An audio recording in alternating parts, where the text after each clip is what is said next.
예, 마감 임박 마지막 기회. 갖가지 수법으로 주부들을 홀려왔던 홈쇼핑 업체가 140억이 넘는 과징금 철퇴를 맞았습니다. 홈쇼핑 업체에 대한 제재, 이번이 처음인가요? 어떻습니까? 네, 설명을 제가 해주시죠. 좀 나가서 설명을 해드리도록 할게요. TV 홈쇼핑들의 슈퍼 갑질에 대해서 공정위가 철퇴를 내렸습니다. 6개사에 총 143억 6,800만 원의 과징금이 부과가 됐는데, 자, 유통업계에 내린 과징금으로는 역대 최대 규모입니다. CJ 오쇼핑이 46억 2,600만 원으로 가장 많고, 롯데가 37억 4,200만 원, GS샵 29억 9천만 원, NS 농수산 홈쇼핑이 3억 9천만 원으로 가장 적습니다. 홈쇼핑 업체들의 갑질, 조폭과 다를 게 없습니다.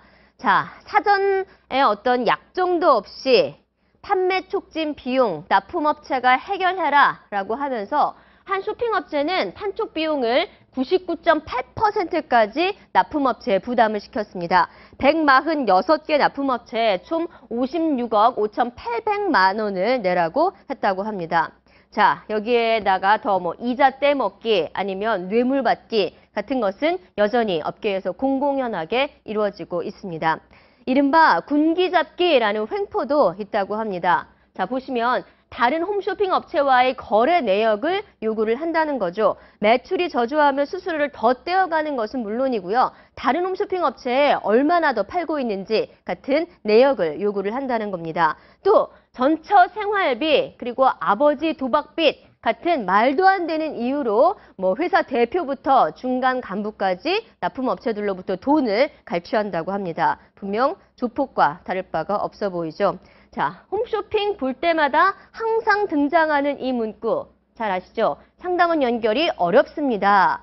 그런데 이 또한 홈쇼핑사들의 꼼수가 있다고 합니다. 자, 10에서 20%가 할인되는 스마트폰 앱을 이용해라 라고 하는 건데, 스마트폰 앱으로 고객이 결제를 하게 되면 홈쇼핑사가 이 SO라는 이른바 케이블 방송 운영자에게 내야 할 수수료를 내지 않아도 된다고 합니다. 그렇기 때문에 이런 높은 할인율과 적립률을 광고를 해가면서 고객들을 끌어들이고 있는 거죠. 고객에게 할인해준 만큼 이 혜택은 고스란히 납품업체에 떠안기게 됩니다. 자, 이학수 평론가님, 네. 이래도 되겠습니까? 이 홈쇼핑 사업 재승인 심사 얼마 안 남은 걸로 알고 있는데요. 그렇죠. 미래창조과학부에서 이제 다음 달에 홈쇼핑 사업 재승인 심사를 앞두고 있습니다. 요번에 공정위에서 조사된 것들이 철저히 반영돼서 이거 정말 그 기업 윤리에 어긋나는 기업들은 이번에 철퇴를 가야 된다고 생각을 하고요.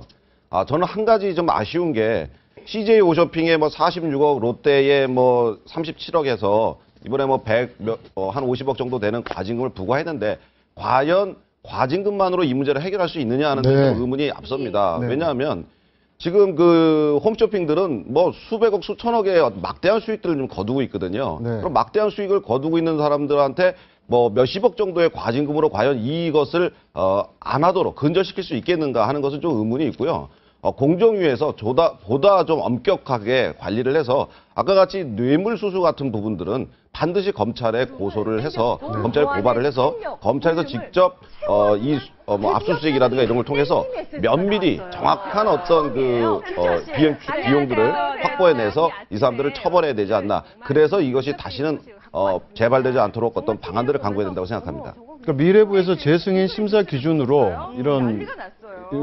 지금 이런 굉장히 안 좋은 네. 행위들에 대해서 심사 기준을 삼겠다라고 발표를 했는데요. 실제 이번에 4월, 5월에 재승인 과정에서 영향을 미칠 거로 보십니까? 영향을 미치긴 하겠지만 또 반대적으로 로비가 어마어마하게 많을 겁니다. 네. 이 홈쇼핑 업체들 같은 경우에서도. 그래서 과연 제대로 하면은 이번 사건에서 미래창조부가 정말 몇 군데는 본보기를 보여야 될 것 같은데, 글쎄요, 좀 그런 가능성이 좀 낮다고 보여지고, 요번 같은 경우에 사례를 보니까 아예 구두 발주도 있더라고요. 그러니까 납품 계약서를 안 쓰고 일단 구두를 발주한 다음에 방송 다 보고 매출 확인한 다음에 계약서를 쓴다거나 이런 행위 같은 것들은 정말 우리나라 뭐 이런 상황이 TV 홈쇼핑에서도 벌어지고 있다는 게 너무나 안타까운 그런 일이었습니다. 네, 자 여기에 주부들을 홀릴 만한 소식이 또 있습니다. 네. 약간 홀리는 개념이 좀 다른 것 같은데, 자 봄세일 시작됐습니다. 백화점들에서 봄세일이 지금 시작되는 다음 달부터 이제 바로 시작이 되는데요. 롯데백화점 상품권 10억 원어치를 주는 경품 행사를 열었다고요? 네. 10억 원 정말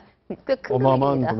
금액이죠. 예, 로또 당첨 금액이 확률은 포함합니다. 로또보다 높다는 건데 이제 다음 달 그러니까 주말이니까 한 4월 3일부터 본격적으로 한 2주간 세일이 시작이 되는데 사활을 걸었다고 합니다. 이게 왜냐면은 작년에 이제부터 시작돼서 이제 세월호 사건 일어나고 백화점들의 어떤 소비가 줄면서 거의 봄과 여름에 매출이 뚝 떨어졌었고, 두 번째는 이 꽃샘추위, 이 늦추위 때문에 원래 3월에 상당하게 이 봄 패션이나 옷, 의료들을 팔았어야 되는데 거의 재고로 지금 쌓여 있다고 해서 네. 롯데백화점뿐만이 아니라 전 백화점이 지금 봄옷, 봄 패션, 이 봄맞이 세일 행사를 대대적으로 펼치고 있어서 홀린다고 표현을 하셨는데 아마 이번에는 경품뿐만이 아니라 이 할인폭도 굉장히 클 것 같은 전망입니다. 네, 이번 경품 행사에서는 부디 공정한 추첨 등이 이루어졌으면 좋겠습니다.